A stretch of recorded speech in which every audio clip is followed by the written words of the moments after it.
আসসালামু আলাইকুম। আশা করি আপনারা সবাই ভালো আছেন। আমি মাসুদ স্যার বলছি এলিট লার্নার্স একাডেমি থেকে। তো আজকে আমরা আইএলটিএস রাইটিং টেক্সট 2 একটা রাইটিং টাইপ নিয়ে আলোচনা করব। তো আমি ক্লাসে যেহেতু এটা দেখাচ্ছি, তো অনেকে বলছে স্যার এটা আপনি একটা আমাদেরকে ক্লাস রেকর্ড করে দেন যাতে আমরা বাসায় যেয়ে বুঝতে পারি। তো সেজন্যই আজকের ক্লাসটি রেকর্ড করা। তো আজকে আমরা দেখব হচ্ছে ওপিনিয়ন এসে বা নর্মালি এগ্রি ডিসএগ্রি যে এসে টাইপটা আসে, অর্থাৎ সবচেয়ে বেশি যে এসেটা আসে সেই ওপিনিয়ন এসেটি আমরা আজকে দেখব। চলুন আমরা তাহলে শুরু করি। ওপিনিয়ন এসে তো আমি ক্লাসে যেভাবে বোঝাই আমি চেষ্টা করেছি লেখে লেখে সহজভাবে একদম পানির মতো আপনাদেরকে এটা বোঝাতে, যাতে আপনারা ক্লিয়ারলি বুঝতে পারেন। আইএলটিএস রাইটিং টাস্ক 2-তে যেই কোয়েশ্চেন টাইপ সবচেয়ে বেশি পরীক্ষায় আসে সেটাই হলো ওপিনিয়ন এসে। তো কীভাবে বুঝবো যে আমার এই এসিটি ওপিনিয়ন এসে নাকি অন্য কোনো এসে? ওপিনিয়ন এসেতে সাধারণত কোনো পয়েন্ট অফ ভিউ অথবা আর্গুমেন্টের উপরে আপনার মতামত চাওয়া হয়। এক্ষেত্রে এসিটি স্টেটমেন্টের পরে ডিরেক্ট আপনার মতামত চাইতে পারে। ধরুন, many people spend too much money on shopping. অনেক মানুষ শপিংয়ে প্রচুর টাকা খরচ করে। তো এটা হচ্ছে একটা স্টেটমেন্ট। তো এরপরে বলতে পারে what's your opinion in this, অর্থাৎ এটার উপরে আপনার ওপিনিয়ন কী। তো এটা একটা ওপিনিয়ন এসে। প্রশ্নটিতে স্টেটমেন্ট ম্যানি পিপল, এরপরে হচ্ছে ফুলটা অন দিস, এরপরে সরাসরি ওপিনিয়ন চাওয়া হয়েছে, তাই এটি ওপিনিয়ন এসে। এখন একটা জিনিস আমরা একটু কম্পেয়ার করি। প্রশ্নে শুধু হোয়াট ইজ ইউর ওপিনিয়ন থাকলে এসিটি ওপিনিয়ন এসে হবে, কিন্তু যদি এমন থাকে discuss both views and give your opinion, তখন কিন্তু এটা ওপিনিয়ন এসে না হয়ে ডিসকাশন এসে হবে। অর্থাৎ ডিসকাশন এসে লেখার যে ফরম্যাট, সেই ফরম্যাট অনুযায়ী আমাদেরকে সেটা লিখতে হবে। ওপিনিয়ন এসেতে সাধারণত অ্যাগ্রি অথবা ডিসঅ্যাগ্রি, পজিটিভ অথবা নেগেটিভ এর যে কোনো একটাকে বর্ণনা করতে হয়। সেক্ষেত্রে কোয়েশ্চেনে কিন্তু অর থাকবে। এই যে অর কথাটা, এটা কিন্তু থাকবে, অর্থাৎ do you agree or disagree, to what extent do you agree or disagree, is this a positive or negative development, এমন অর কিন্তু থাকে ওপিনিয়ন এসের ক্ষেত্রে। Example, many people think that students should do part-time jobs besides their study. Is this a positive or negative development? এটা কি একটা positive নাকি নেগেটিভ ডেভেলপমেন্ট? আচ্ছা, অথবা do you agree or disagree with the statement, অর্থাৎ আপনি এই স্টেটমেন্টের সাথে একমত নাকি দ্বিমত। প্রশ্নটিতে অর অথবা দেওয়া আছে, যার অর্থ এখানে যে কোনো একটি অপশন বেছে নেওয়া যেতে পারে। তো এটি আমাদের ওপিনিয়ন এসে। ওপিনিয়ন এসেকে অনেকে আবার অ্যাগ্রি ডিসঅ্যাগ্রি এসেও বলে থাকে, কারণ এই যে to what extent do you agree বা do you agree or disagree এটা থাকে। তো এখন আমরা দেখি যে ওপিনিয়ন এসে লেখার নিয়ম কেমন, কীভাবে আমাদেরকে একটা ওপিনিয়ন এসে লিখতে হবে। ওপিনিয়ন সহ যে কোনো এসেই একাধিকভাবে লেখা যেতে পারে। যারা আমার ভিডিওটি দেখছেন তারা হয়তো বা ওপিনিয়ন এসে বা অ্যাগ্রি ডিসঅ্যাগ্রি এসে অন্য কোনোভাবে লেখা যায়। আমি নিজেও জানি সেটা, একটা এসে কয়েকভাবে লেখা যায়। তবে আমি চেষ্টা করেছি যেই ওয়েটা সবচেয়ে সহজ, স্টুডেন্টরা যে ওয়েটা পড়ে ভালো করে, অর্থাৎ আমার কাছে স্টুডেন্টরা, আপনারা দেখবেন আমার পেজে যে আমাদের যে রেজাল্ট, রাইটিং কিন্তু খুবই ভালো। 6-এর নিচে রাইটিংয়ে আমাদের কেউ পায় না ওইভাবে। তো কেন হচ্ছে তারা বেশি পায়? কারণ হচ্ছে আমাদের যে মেথডসগুলো আছে সেটা অনেক ইজিতে আমরা শেখাই। তো রাইটিংয়ের ওপিনিয়ন এসে লেখার কয়েকটা হচ্ছে আপনার ফরম্যাট আছে, তবে এই ফরম্যাটটা হচ্ছে ইজিয়েস্ট ওয়ান। তবে আমরা চেষ্টা করব যে ওয়েটি সবচেয়ে সহজে লেখা যায় সেটি ব্যবহার করতে। যেহেতু ওপিনিয়ন এসেতে অর থাকে, যার মানে আপনি দুটো অপশন থেকে একটি বেছে নিতে পারবেন, তাই পুরো এসেটি আপনি যে কোনো একটি পক্ষ নিয়ে লিখবেন। অর্থাৎ আপনি অ্যাগ্রি করলে পুরো এসেটি অ্যাগ্রি নিয়ে লিখবেন, অথবা ডিসঅ্যাগ্রি করলে পুরো এসেটিকে আপনি ডিসঅ্যাগ্রি নিয়ে লিখবেন। এইভাবে লিখলে আপনার কিন্তু ব্রেনের কষ্ট কম হবে এবং আপনি লেখায় বেশি মনোযোগ দিতে পারবেন, আইডিয়া জেনারেশনে মনোযোগ দিতে পারবেন। আচ্ছা, তো আমি একটা এক্সাম্পল দিয়েছি এটা বোঝানোর জন্য। ধরুন কেউ আপনাকে বলল আপনি আজকে রাতে ভাত খাবেন নাকি খিচুড়ি খাবেন। তো এখানে কিন্তু আপনি সম্ভবত 4টি উত্তর দিতে পারেন। আমি আজকে রাতে ভাত খাবো, আমি আজকে রাতে খিচুড়ি খাবো, আমি আজকে রাতে ভাত এবং খিচুড়ি দুটোই খাবো, আমি আজকে রাতে ভাত এবং খিচুড়ি কোনোটাই খাবো না। তো আমরা রাইটিংয়ের ক্ষেত্রে খেয়াল রাখবো যে হয় 1 দিব অথবা 2 দিব। অর্থাৎ আমি হয় ভাত খাবো অথবা খিচুড়ি খাবো, এরকম এই সেন্সটা আপনাদেরকে কিন্তু ডেভেলপ করতে হবে। অর্থাৎ তো ওপিনিয়ন এসে আপনি চাইলে 4ভাবে উত্তর দিতে পারেন, তবে সবচেয়ে ভালো উত্তর হবে 1 অথবা 2, অর্থাৎ পুরোপুরি হয় আপনি একটার পক্ষ নেবেন অথবা এটার বিপক্ষে নেবেন। আচ্ছা, এখন ওপিনিয়ন এসের স্ট্রাকচারটা যদি দেখি, ওপিনিয়ন এসে লেখার ক্ষেত্রে আমরা যে কোনো একটি দিক পক্ষ অথবা বিপক্ষে পজিটিভ অথবা নেগেটিভ নিয়েই পুরো এসিটি লিখব। অর্থাৎ যদি আপনি পক্ষ নেন তাহলে বিপক্ষ নিয়ে আপনি কিছু লিখবেন না এই ফরম্যাট অনুযায়ী, অথবা আপনি যদি নেগেটিভ নেন তাহলে পজিটিভ নিয়ে আপনি কিছু লিখবেন না। এক্ষেত্রে আমরা একটি পক্ষেরই দুটি আইডিয়া বের করব এবং দুটি বডি প্যারাগ্রাফে আমরা এই দুটি আইডিয়া বর্ণনা করব। এক্ষেত্রে এসিটি মোট 4টি প্যারাগ্রাফে লিখব। অর্থাৎ এখানে ইন্ট্রোডাকশন থাকবে, বডি প্যারা 1 থাকবে, বডি প্যারা 2 থাকবে, কনক্লুশন থাকবে। আচ্ছা, তো ইন্ট্রোডাকশনের 3টি অংশ থাকবে। অর্থাৎ প্রথমে আপনি ইন্ট্রোডাকশনে প্যারাফ্রেজ করবেন। আমরা প্রত্যেকটা এসের অর্থাৎ এই যে স্টেটমেন্ট যে একটা সেন্টেন্স থাকে, একটু পরে আসছে, স্টেটমেন্ট সেন্টেন্সটাকে একটু ঘুরিয়ে লিখলে এটাকে বলে প্যারাফ্রেজ। অর্থাৎ যেই স্টেটমেন্ট দিয়ে একটা এসে শুরু হয়েছে আইএলটিএস এসে, সেটা যদি আপনি একটু ঘুরিয়ে লেখেন, সেরকম কোনো কথা লেখেন, সেটাই হচ্ছে প্যারাফ্রেজ দ্য এসে স্টেটমেন্ট। তারপর হচ্ছে পুরোপুরি আপনি অ্যাগ্রি করবেন অথবা ডিসএগ্রি করবেন এবং অবশ্যই আপনি দুইটা আইডিয়াস দেবেন। অর্থাৎ আপনি যে অ্যাগ্রি করলেন বা ডিসএগ্রি করলেন, অ্যাগ্রির পক্ষে হোক বা ডিসএগ্রির পক্ষে হোক, আপনি দুটো আইডিয়া দেবেন। আচ্ছা, প্যারাফ্রেজ। প্যারাফ্রেজ মানে হলো কোনো সেন্টেন্সের মূল অর্থ একই রেখে কিন্তু শব্দ পরিবর্তন করা অথবা সেন্টেন্স স্ট্রাকচার পরিবর্তন করা। যেমন many people spend too much money on shopping. বাক্যটির প্যারাফ্রেজ হলো Nowadays, a number of people are seen spending a lot of money on shopping. অর্থাৎ এই সেন্টেন্সটার একটা প্যারাফ্রেজ হচ্ছে এই।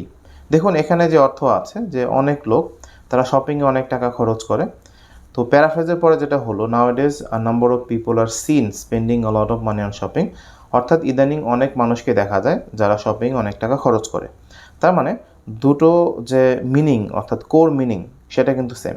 আচ্ছা, তো বডি প্যারা 1-এ আমাদের টপিক সেন্টেন্স থাকবে। তো টপিক সেন্টেন্স হচ্ছে আমাদের প্রথম যে আইডিয়াটা দিব সেটা নিয়ে একটা সেন্টেন্স লিখবো, তারপরে এক্সপ্লেনেশন, এক্সাম্পল। বডি প্যারাগ্রাফ 1 শুরু করতে হবে প্রথম আইডিয়া দিয়ে একটি টপিক সেন্টেন্স লিখে। টপিক সেন্টেন্সটি একটি প্যারাগ্রাফের মূল অংশের সারাংশ এবং এই টপিক সেন্টেন্সকে আপনি যদি হাউ এবং হোয়াই দিয়ে প্রশ্ন করেন তাহলে যে উত্তর পাওয়া যাবে সেটাই হচ্ছে explanation.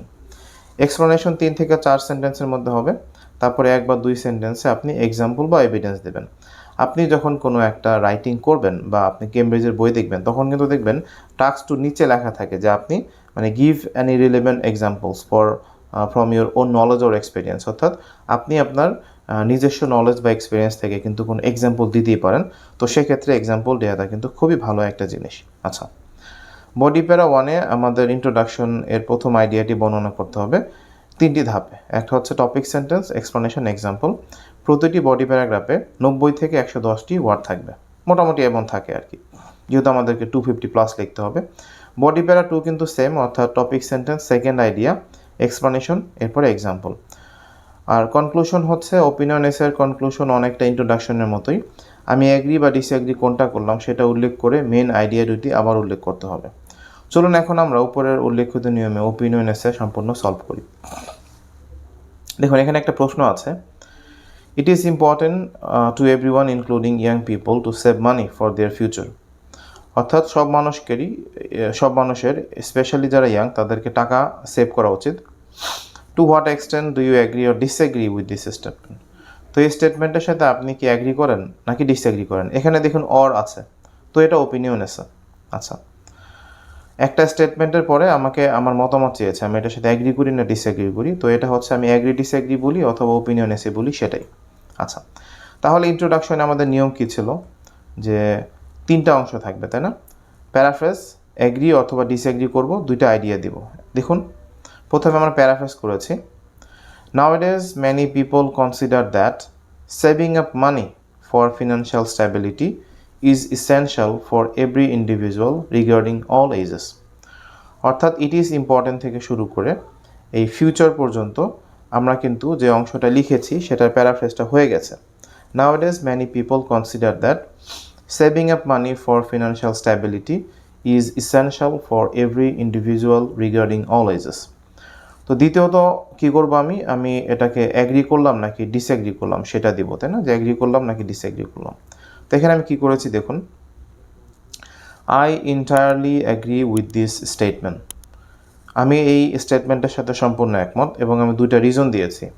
Because securing money for the future can help us in the state of emergency and involvement required for any future projects. তো একটা আমি রিজন দিয়েছি যে এটা আমাকে ফিউচারে কোনো স্টেট অফ ইমার্জেন্সি, অর্থাৎ আমি যদি কোনো ইমার্জেন্সি সিচুয়েশনে পড়ি, বিপদে পড়ি, আমাকে সাহায্য করবে। Involvement required for any future projects, ফিউচারে যদি আমি কোনো ফিনান্সিয়াল প্রজেক্ট নিতে চাই সেক্ষেত্রে আমাকে হেল্প করবে। তার মানে প্রথম প্যারায় আমাকে লিখতে হবে কীভাবে এটা আমাকে বিপদে সাহায্য করবে, আর দ্বিতীয় প্যারায় আমাকে লিখতে হবে কীভাবে আমি ফিউচার প্রজেক্টে আমাকে এটা সাহায্য করতে পারে উইথ এক্সাম্পলস। তাহলে দেখুন আমি এটা নিয়ে একটা টপিক সেন্টেন্স লিখব, কারণ বডি প্যারা 1 বা 2তে কী ছিল, প্রথমে টপিক সেন্টেন্স, এক্সপ্লেনেশন, এক্সাম্পল, তাই না? তো টপিক সেন্টেন্সটা লিখি। One of the biggest benefits of saving money is that it assists us in case of emergency. অর্থাৎ ইমার্জেন্সিতে পড়লে আমাদের এই টাকাটা হচ্ছে উপকারে আসবে, অর্থাৎ আমরা যদি টাকা জমাই ফিউচারে আমাদেরকে ইমার্জেন্সি সিচুয়েশনে এটা কাজে দিবে। তো এই কথার বাইরে কিন্তু আমি টপিক সেন্টেন্সটা লিখতে পারবো না। ধর আমি যদি লিখি যে মানি ইজ ভেরি ইম্পর্টেন্ট বা saving money is very important, এরকম লিখলে কিন্তু আমার হচ্ছে কোহেশন এবং কোহিয়ারেন্সে আমার যে মার্কিং আছে সে মার্কিংটা কিন্তু কমে যাবে। তো সেক্ষেত্রে আমি এই যে বিকজ থেকে শুরু করে অ্যান্ড ইমার্জেন্সি পর্যন্ত এই অংশটাকেই আমি হচ্ছে এখানে ঘুরিয়ে একটা টপিক সেন্টেন্স লিখব। এরপরে দেখুন এটাকে আমি প্রশ্ন করব কেন এরকম হয়, কিভাবে হয়, তখন কিন্তু আমার এক্সপ্লেনেশন চলে আসবে। Everyone wants financial stability in their life, so it is important to have the access to the money in any situation. ওকে, অর্থাৎ সবারই ফিনান্সিয়াল স্ট্যাবিলিটি দরকার, এর জন্য আমাদের টাকার অ্যাক্সেস থাকা উচিত, অর্থাৎ সবসময় যেন আমরা টাকা খরচ করতে পারি। Often people have ups and downs in their life, মানুষের জীবনে আপস অ্যান্ড ডাউনস থাকে, and money is required to Rachel against any unwanted circumstances. Rachel against মানে মোকাবেলা করা, যে কোনো আনওয়ান্টেড সার্কামস্টেন্সেসে টাকা আমাদেরকে সাহায্য করবে আমাদের এই সিচুয়েশনগুলো, আনওয়ান্টেড সিচুয়েশনগুলো মোকাবেলা করতে। Once the money is not readily available, টাকা যদি হচ্ছে আমাদের কাছে অ্যাভেলেবল না থাকে, the condition can turn out to be worse, আমাদের কন্ডিশনটা খারাপ থেকে আরও খারাপে পরিণত হবে। Meaning that everyone should have a handful amount of money in on situations, এর মানে হলো সবারই যে কোনো সিচুয়েশনে কিছু টাকা সবসময় থাকা উচিত। তো এক্সপ্লেনেশন শেষ হয়ে গেছে, এখানে আমি একটা এক্সাম্পল দেবো। For example, last year my father unfortunately had a cardiac arrest. এক্সাম্পলগুলো আপনি হচ্ছে বানিয়ে দিতে পারেন, এটাতে একদম হুবহু হতে হবে তা না, ব্যক্তিগত এক্সাম্পল দিতে পারেন, কোনো রিসার্চ ডেটা দিতে পারেন। আপনি প্রথমে ট্রাই করবেন কোনো জেনারেল এক্সাম্পল দেওয়া যায় কিনা, কোনো রিসার্চ ডেটা দেওয়া যায় কিনা, যদি তেমন না পারেন দেন আপনি হচ্ছে পার্সোনাল এক্সাম্পলও দিতে পারেন। আচ্ছা, last year my father unfortunately had a cardiac arrest and was admitted to a hospital for 13 days। আমার বাবা হার্ট অ্যাটাক করেছিল এবং 13 দিন হসপিটালে ছিল। If he had not saved enough money, the expensive treatment would not have been possible. যদি তার কাছে পর্যাপ্ত টাকা না থাকতো তখন এই এক্সপেন্সিভ ট্রিটমেন্টটা কিন্তু পসিবল হতো না। অর্থাৎ এই এক্সাম্পল দিয়ে আমি বোঝানোর চেষ্টা করেছি সেটা হচ্ছে যে যদি ইমার্জেন্সি সিচুয়েশনে কোনো টাকা না থাকে কারো, তখন কিন্তু আমরা অনেক প্রবলেমে পড়ে যাব। এরপরে বডি প্যারা 2, বডি প্যারা 2তে কিন্তু আমি হচ্ছে এই ফিউচার প্রজেক্টসে কীভাবে টাকা আমাকে সাহায্য করবে সে ব্যাপারে বলবো। Moreover people need to save money to do any business in the future, অর্থাৎ মানুষজন যদি ভবিষ্যতে কোনো বিজনেস করতে চায় সেই ক্ষেত্রে তার জমানো টাকা তাকে হেল্প করবে। If one has enough money in their fund to make investments করার জন্য যদি তাদের হাতে পর্যাপ্ত টাকা থাকে, they will be able to earn more by using up their saved money in several projects. তারা তাদের এই টাকা বিভিন্ন প্রজেক্টে ব্যবহার করে আরও বেশি টাকা উপার্জন করতে পারে। Many people want to become self independent and stand on their own feet. অনেক মানুষ তারা সেলফ ইন্ডিপেন্ডেন্ট হতে চায়, তাদের নিজেদের পায়ে দাঁড়াতে চায়। And business investments open the door to stability and success. Business ইনভেস্টমেন্টসই হচ্ছে কি আমাদের স্ট্যাবিলিটি এবং সাকসেসের দরজা খুলে দেয়। Albeit the involve risk, albeit মানে অলদো, যদিও কিছু রিস্ক থাকতে পারে, তারপরে বিজনেসে কিন্তু আমাদেরকে মূলত সাহায্য করে বড়লোক হতে। For example, a few months ago my uncle invested in a stock market with his money he had saved for years. আমার আঙ্কেল স্টক মার্কেটে কিছু টাকা সে লগ্নি করেছিল, যে টাকাটা সে অনেক বছর ধরে জমা করেছে, and profited greatly from the share he had bought, এবং সেখান থেকে সে অনেক টাকা লাভ করেছে। যদিও বাংলাদেশের শেয়ার মার্কেটে অনেক সময় লস হয়, কিন্তু আমি ইন জেনারেল বললাম আর কি। আর এক্সাম্পলই, if he did not have the money then, যদি তখন তার কাছে টাকা না থাকতো, he would have passed up the opportunity, তখন সে এই সুযোগটি হারিয়ে ফেলতো। তাহলে দেখেন আমাদের কিন্তু দুটো বডি প্যারাগ্রাফ আমরা খুব সুন্দর করে বর্ণনা করলাম। বডি প্যারাগ্রাফ 1-এ 119টা ওয়ার্ড হয়েছে, বডি প্যারাগ্রাফ 2-তে 111টা হয়েছে। এখন কনক্লুশনে এই দুইটা রিজন আবার বলবো প্যারাফ্রেজ করে। In conclusion, it is therefore true that saving money for the future can be a life-changing decision which can benefit us in the emergency situation as well as our future investments. অর্থাৎ টাকা উপার্জন করা এবং টাকা save করা as a matter of fact আমাদের জন্য অনেক গুরুত্বপূর্ণ। এটা আমাদের একটা লাইফ চেঞ্জিং ডিসিশন এবং এটা আমাদেরকে ইমার্জেন্সি সিচুয়েশনে সাহায্য করে এবং ফিউচার বিভিন্ন বিজনেস বা ইনভেস্টমেন্টসও সাহায্য করে। তো এটা কিন্তু খুবই সহজে আমি এক্সপ্লেন করলাম, আশা করি আপনারা বুঝেছেন। তো ক্লাসে কিন্তু আমরা এইভাবেই বাংলা সহ ব্যাখ্যা করে করে বোঝাই এবং প্রত্যেকটা স্টুডেন্ট তারা রাইটিং লিখতে পারলো কিনা, প্যারাফ্রেজ বুঝলো কিনা, ইন্ট্রোডাকশন বুঝলো কিনা আমরা কিন্তু মেক শিওর করি এবং এর জন্যই কিন্তু আমাদের রাইটিংয়ের স্কোর এত ভালো। আমরা কিন্তু টোটাল 5টি ধাপে রাইটিং করাই, সেটা আমি আরেকটা ভিডিওতে আমি এক্সপ্লেন করব। তো আশা করি আপনারা এটা বুঝতে পেরেছেন এই ক্লাসটি। বোঝার প্রবলেম থাকলে আপনারা আবার এটা দেখবেন ভিডিওটা, তারপরও প্রবলেম থাকলে কমেন্টে জানাবেন, আমি চেষ্টা করব আপনাদের রিপ্লাই করার জন্য এবং প্রবলেমগুলো সলভ করার জন্য। সবাই ভালো থাকবেন, আল্লাহ হাফেজ।